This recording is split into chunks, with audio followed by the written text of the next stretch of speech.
on Up with KREM, a record-breaking year for the Inland Northwest. 4 teams are headed to March Madness tournaments. This morning, we'll take a look at the matchups. The largest increase yet. 2 million more Washingtonians are about to become eligible for a COVID-19 vaccine. And the pandemic has separated many families in longer-term care facilities. This morning, we'll tell you how people in Washington will once again be able to see their loved ones. Isolated showers and cooler temperatures are back in the forecast as we officially kick off spring early Saturday morning. Up with KREM starts right now with Joshua Robinson, Jeremy Lagoon, and Dana Marie McNichol. Well, good morning. Thank you for joining us here on Up with KREM. Of course, we all feel it. March Madness is officially upon us today, and this morning we want to know, what does your bracket look like? Tell us who you have winning the tournament. Send us a photo of your bracket, whatever you want to talk about, who's in your Final Four. We'll talk about your choices all morning long here on Up with KREM. But we do begin with news this morning that 2 million more people will be eligible to receive a vaccine coming up in just a few weeks. And this all comes just one day after the state moved up a tier. On March 31st, anyone 60 or older will be able to get their shots. People with 2 or more medical conditions can also be vaccinated. People living or working in congregate settings, including restaurants as well, manufacturing, construction group homes, correctional facilities, and people experiencing homelessness. Now, as the restaurant capacity expands on Monday, workers, as we mentioned, will now be able to get their own dose of a vaccine. Nicole Hernandez joins us now. And Nicole, tell us more about how people within the industry are reacting to this news. Yeah, Joshua, obviously good news for a lot of people working at restaurants. I've got Wandering Table right behind me here, and then the Yards Brunch Inn that a lot of people, these are places that people know about, and the people working inside here have actually been pushing for Governor Inslee to put them on the map when it comes to those vaccines. They've really been wanting to be in that next phase of COVID-19 vaccines, and now they are, of course, getting their wish. So the other critical workers were given priority before them. That was people like teachers and grocery store employees. But yesterday's announcement came as a big relief for workers who have been working hard under these stressful conditions. Just that freedom to be around other people who have been vaccinated, to know that they're safe, we're safe. Jim Rhodes owns Rock City Grill on Spokane South Hill. He says being able to come into work and not be in constant fear of catching COVID will make a big difference for everyone's mental health. They'll be able to go into restaurants now. Most of our staff go home. You know, they don't go out either. And this will be a big thing to help with the feeling of more freedom. And again, these restaurant and other workers in congregate settings will be eligible for that vaccine starting March 31st. And we'll make sure to keep you updated as more and more people become eligible. Live in Spokane, I'm Nicole Hernandez.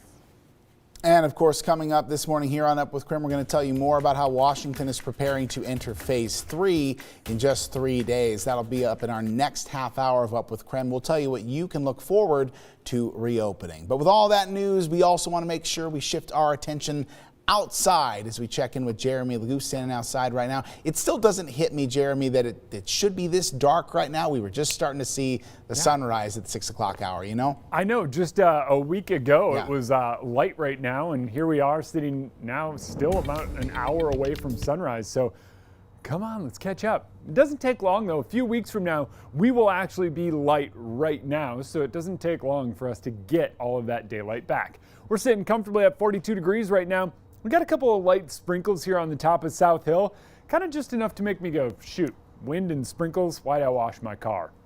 It happens. As we move through the day, expect all of these 40s to climb, but not by much. It's going to take us a while to warm up thanks to all of the cloud cover and even a little bit of that moisture we are seeing in the atmosphere. It's those scattered kind of isolated showers that are going to take us through the day. The light green you see here, probably not going to reach the ground. It's those darker green patches that I would think have a better opportunity of coming down as these kind of light sprinkles as we head through the day. So just know It's scattered showers today and tomorrow. By this afternoon, though, we might catch our quick break in the action. Could see a little bit of sun peek out from behind those clouds, but it's not really enough to make a big difference. So I think temps struggle to get into the 50s later on. Coming up on 6:04, thank you, Jeremy. This year, a record 4 teams from the end of the Northwest are representing in the big dance this year. The previous record was 3 teams. That happened 3 times. So we'll tell you when everyone is playing today, starting with the overall top seed, the Gonzaga men, who will square off against Norfolk State this Saturday at 6:20 on TBS. Norfolk advanced with a narrow victory against Appalachian State last night in a 54-53 win, and what a game that was.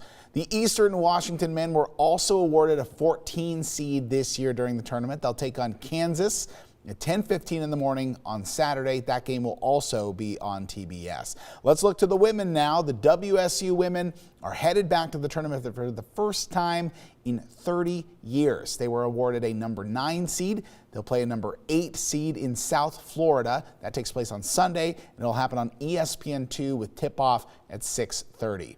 And the Gonzaga women were named the number 5 seed this year, or one of the 5 seeds this year. They'll play number 12 Belmont next Monday at 1 o'clock. That will also air on ESPN2. Here at 6:05, time now for your morning rush. More news in less time. Eastern Washington University interim president David May is condemning racist graffiti that was targeting a student athlete and their roommate. The university was notified about the racist graffiti and vandalism at the Eagle Point Apartments.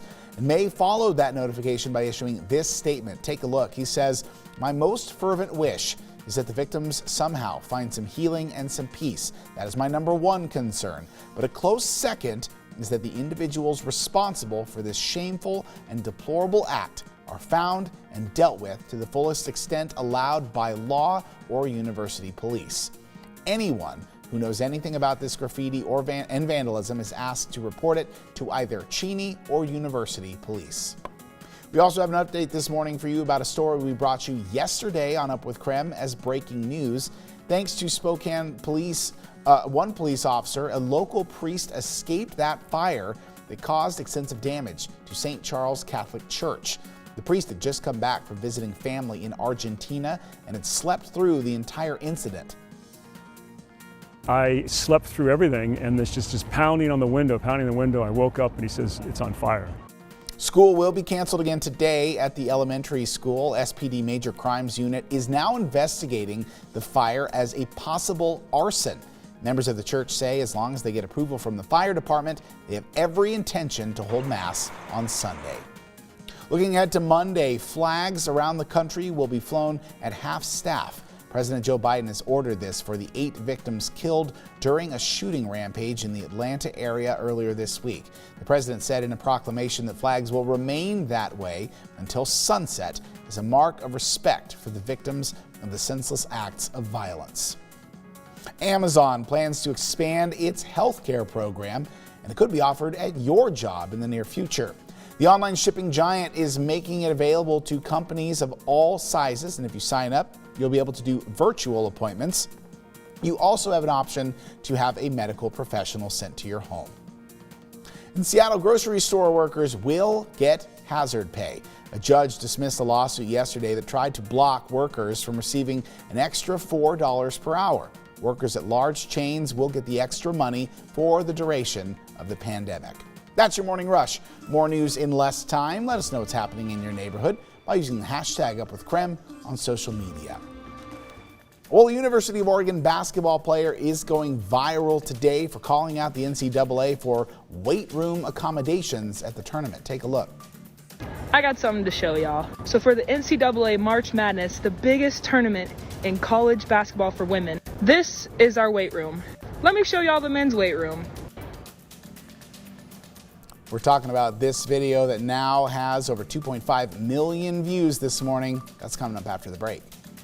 Unbelievable. All right, today we've got the chance of a few scattered showers early on, but by this afternoon, temps back up in the 50s, but barely.